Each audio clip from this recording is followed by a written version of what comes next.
Okay, I'm intending for this video to be a short introduction to explain what Legends units are. You may have heard of them, you may not. I'm making this video so that new people understand what Legends rules are in 40k in 10th edition, not 11th edition of 40k, not 3rd edition of Horus Heresy, and certainly not 8th edition of 40k. Though they will come up and you may actually learn something about them. But they're not the focus. But I've found that this is not just something new people should understand, but also to make sure veteran players of 40k are following the latest version of the system, as there is a tendency to remember and use conventions of the past which do not apply to this situation, the time of recording time. Like, don't tell me I need to have 2 troops and 1 HQ to make an army in 10th edition, because that is not the convention. You technically can, and that would be a legal army with at least 1 character and 2 battle line units, but Games Workshop doesn't make that a rule in 10th edition. So that's an apt metaphor. We begin. Online in the 40k community, I seem to have become the Legends person. The person that is known for using, promoting, and explaining Legends rules. I want there to be some resource for people to go to that isn't a 5-year-old forum post to explain the Legends.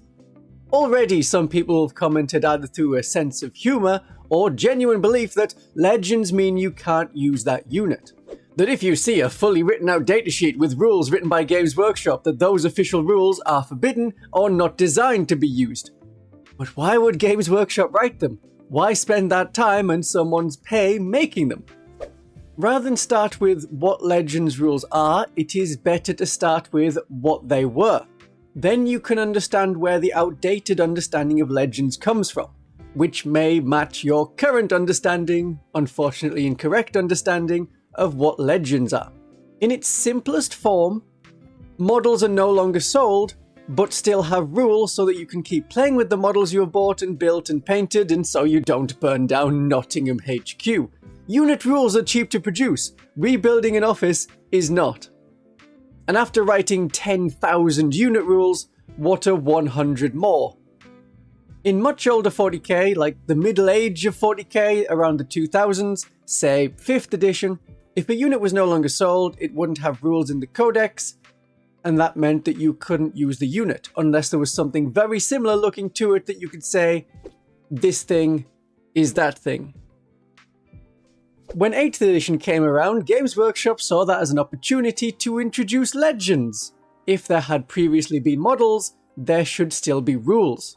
And a series of PDFs were released that had Legends rules, older models produced by Games Workshop, with rules to use them in the current edition, that edition being 8th edition. 8th edition had formalized ways of playing. It had open play, it had narrative play, it had matched play. And it had points values so that you could use them in matched play. And the idea in 8th edition was matched play is where you use points values and you have sides of equal numbers of points. The exception was their points would not be updated when it came to balancing. So if something was far too underpowered, it wouldn't get a points cut to make it more viable. To use Legends in this edition, you had to inform your opponent to say, hey, I'm using Legends, is that okay? I can't find if this was a convention that players had, or if it was something that Games Workshop had mentioned because the articles are no longer up on the website. And also in 8th edition, there was a series of overpowered units compared to many of their other counterparts. Chaplain Dreadnoughts, for example, were way too powerful compared to other Dreadnoughts for similar points. And though that was an Imperial Armour thing, which I will explain a bit later, that was a downloadable PDF, and Legends were also a downloadable PDF that had by design not been great with balance, so people didn't like Legends. However, they could be used in open play, narrative play, or matched play. There was then a note to say, this is not really suitable for tournaments because we're not balancing these rules. It surprised me to go back to 8th edition and find that that was still the case. I remember it not being quite like that. I remember it being denied in match play. But there we are, it was allowed in match play. 9th edition rolled around, and it was much the same thing. This edition once again had open play, match play, and narrative play, defining all of them, and said that the Legends rules are legal for match play, narrative play, and open play, but as they're not receiving points updates in the future, you won't be able to use them at competitive events, like tournaments. 10th edition is where there's been a lot more confusion. Sometimes people have been taking the idea or feeling of the past, like legends are bad and wrong and you shouldn't include legends because they're not balanced, they're so wildly underpowered or potentially overpowered, it's not fair to use them. They're not balanced in line with other units. What 10th edition lacked and 9th and 8th edition had was an explanation of what open play, narrative play, and match play are. 10th edition has none of that. 10th edition has none of the social contract explanation of you are playing a game, you should be having fun. That is the most important rule. You get none of that. And instead, Games Workshop has used a lot of different terms. Casual competitive, organized play, and matched play. So when Games Workshop says, oh yeah, in casual match play you can use legends, but they're not suitable for tournament play, it can be confusing. There is no easy to find definition, in fact there is no set definition, of match play compared to narrative play compared to tournament play. It is easy to confuse the system. Asymmetric missions are in the matched play 2025-2026 mission deck. They're match play. Then Games Workshop tournaments that use the tournament companion and exclude those asymmetric missions are also marked as matched play. So there you have an overlap of one thing is allowed and also not allowed, but they're both match play. And that can be confusing. And legends fall into the, I don't know where they're okay to use. So it doesn't matter how many times Games Workshop says you can use these at the club and at home, but not at our tournament events. People still don't get where you can and can't use them. And it's everywhere, except for tournaments that exclude them. If you have Space Marine Scouts on bikes and a land speeder, you can use them at your local club. You can use them at tournaments if the tournament allows legends. You can use them against your friends. You can use them when you're playing your cat. The cat cheats though, so you don't often play the cat. There is no mention that permission is required. If that was ever a rule, it has been dropped. I mean, it was a requirement to get permission to use Legends units. Now, there is no explicit requirement, but if I didn't mention this next bit, it would come up as a comment in the comment section. Technically, you do need your opponent's consent in the same way you need their consent for anything. 3 monoliths and 3 Catan in an army list, if your opponent is not into that, they won't play you. Their consent is required for the game. All massive Imperial Knights, some people hate that. Using Legends rules that don't get balance updates or are not very good competitively, some people are not into that. Want to kiss before and after the game, you need their consent. Put it this way, Legends are now, I have particular interests. In lots of models produced between 1996 and 2008, it is no longer, I am required by law to inform you that I am on a list of cool people who use Legends models. So you can use Legends anywhere except for tournament events unless the tournament event allows it. And if they don't mention Legends are excluded, it's worth asking them if it's okay. Then they'll have to make a ruling, then they'll put it in the tournament pack, and then you'll be able to know if you can take your Orc Zap gun. So why didn't you know this already about Legends? Yeah, you probably just didn't see that Warhammer community article from 2 years ago. Without defined playstyles, people often revert to trying to apply the terminology of previous editions, and that just doesn't work for this edition. And a lot of other YouTubers are tournament content only. They don't mention Legends, as most tournament events exclude the rules, not all, but the bigger ones usually do. So those YouTubers don't explain what they are and how to use them any more than I, as a mainly Sisters, Genestealer Cult and Deathwatch player, would explain the best Adeptus Mechanicus units to take, because I don't play them. And there aren't any. So now you know a bit more about what Legends are, where do you find the rules? The good news is that they are free. They're not on the Games Workshop app, but they are on the apps for other systems like Age of Sigmar. However, you can find their PDFs on the Warhammer community, on the Downloads tab, under Warhammer 40,000, under Legends. And that's much the same for the other Games Workshop systems, like the Old World has all of the Legacy armies there, and Horus Heresy will have their Horus Heresy Legends. Horus Heresy Legends are a bit different to 40k because they explicitly can be used at tournaments. Now you may have noticed that not all the factions have up-to-date Legends. For example, at time of recording, the Space Wolf Codex is out, and the Black Templars and Grey Knights Codex is coming out.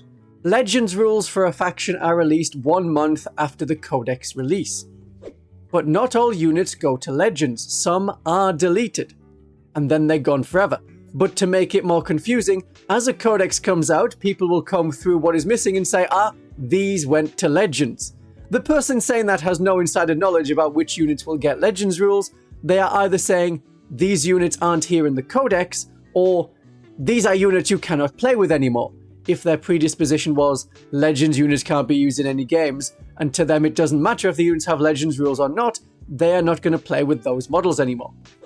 Okay, so what's Imperial Armour? Is that Legends? Imperial Armour makes this confusing.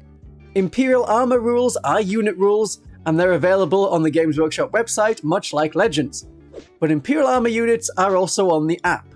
So you may get one Squiggoth, which is in Imperial Armour and is compatible with tournaments, and the other kind of Squiggoth is Legends and not designed for tournaments. The difference is sales. One model is sold, the other is not. And it's not sold directly from Games Workshop, but through their internal company Forge World, which in the past had a series of books called Imperial Armour, where they released extra units. If those units are still sold, they're in the Imperial Armour PDF. If those units are no longer sold, so the Grot tanks, they are in Legends. Presumably. If you ever think a unit is missing, check the Legends PDF, and then check the counts as document, unhelpfully called Legends Legendary Units. That tells you what unit rules to use for your models instead of an older one that doesn't have Legends rules. Often this is using the generic profile of a named character, like Inquisitor Hector Rex is an Inquisitor in Terminator armor. And Gabriel Angelos of the Blood Ravens use a Space Marine Captain profile. The times when it is not okay is when a unit is gone and its similar unit has different weapons and profile and doesn't match the proxy unit, like Imperial Guard infantry squads with a las cannon and a sniper rifle representing the Vostrian Firstborn Regiment doesn't fit the Catachans, Cadians or Krieg, as they are different regiments and none of those units can have a las cannon and fewer can have a sniper rifle. The Celestian squad was a unit of Celestians, not Sacrosancts. These were Celestians with guns. They came in a unit of 5 to 10. They were an elite unit. Using 10 basic Battle Sisters doesn't match the role of the unit, and you can't take Battle Sisters as a unit of 5 without some shenanigans from an immolator. That's like saying, we don't have Stern Guard anymore, use a tactical squad's rules to represent them. It's not the same, and this is the upsetting bit. When units are removed permanently. That is what people fear, but Legends are not that. They are units that have rules. You can rarely buy the models anymore, but usually Legends are rules for units no longer sold. What people fear is their unit not having rules, and though I don't know where it's come from, there's an idea that Legends are one step from removal, when it is removal from a codex without Legends rules that is the really bad thing. Let's take a look at a live stream of mine when I brought up Legends. Clip. In 40k, a lot of players treat Legends as dead rules. You can't use them. Why did anyone bother to write these? What are these for? Is this a corporate thing or not? It's not. It's there so that you can keep playing games with your army. That's good. Legends, apart from apparently in some places, it is getting better in a lot of places at accepting Legends. Lord of the Rings has Legends. People play with Lord of the Rings Legends. Horus Heresy is now, if you want to play actual Horus Heresy, you need to accept legacy things into your list, into your life. Accept the Legends. Yeah, so Lizardman, Vampire Counts, Ogre Kingdoms, Dark Elves, Skaven, Demons, and Chaos Dwarves are all Legends in Old World. No one cares that they're Legends. People still use them. Major problem with the Horus Heresy Legends was they failed to state they intended to continue support for them past the edition. People should know that by now. When a unit is in Legends, that doesn't mean you get support for one edition and then you're gone. It doesn't mean you get support for 2 editions and then you'll be gone. Can you think of a unit in 40k that had Legends rules and then stopped having rules at all? Death Corps Marshal. Death Corps Marshal never had Legends rules. Death Corps Marshal was in the index and then disappeared. Like, completely. Conscript, same thing. They never got Legends rules. So it isn't that Legends are going to be phased out, Legends are sticking around. If it was something else, oh yeah, Celestians with guns, they never got Legends rules. And they should have. So Age of Sigmar is fine with them, Old World is fine with them, Horus Heresy has Legends at tournaments. Chaos Dreadnought, that is a Hellbrute. It's exactly the same weapons, exactly the same shape. It's just a new name. Red Terror never had Legends rules. Tyranid Shrikes never had Legends rules. They were just dropped completely. So many things are still there, and Legends is still part of the game. Most people are like, oh, they dropped all these units. But those are units that never got Legends rules. Your units in Legends are not one edition away from being destroyed, or one step away from being destroyed. From their initial launch as what are Legends, they are meant to be forever rules. And if that Zap gun made in 2nd edition that stopped having rules about 5th edition is still in Legends, you are okay. Your units that you bought and painted and want to lovingly play with still have rules in 40k. That should explain what Legends rules are. I have covered Legends before with a lot more opinion on it, including other people's opinions on why they don't take Legends rules, even if they understand what they are. So if you want to understand Legends in more detail and learn why they exist and what Games Workshop gets out of making rules for units they don't sell anymore, this is the video. Have a great day of 40k. With Legends rules.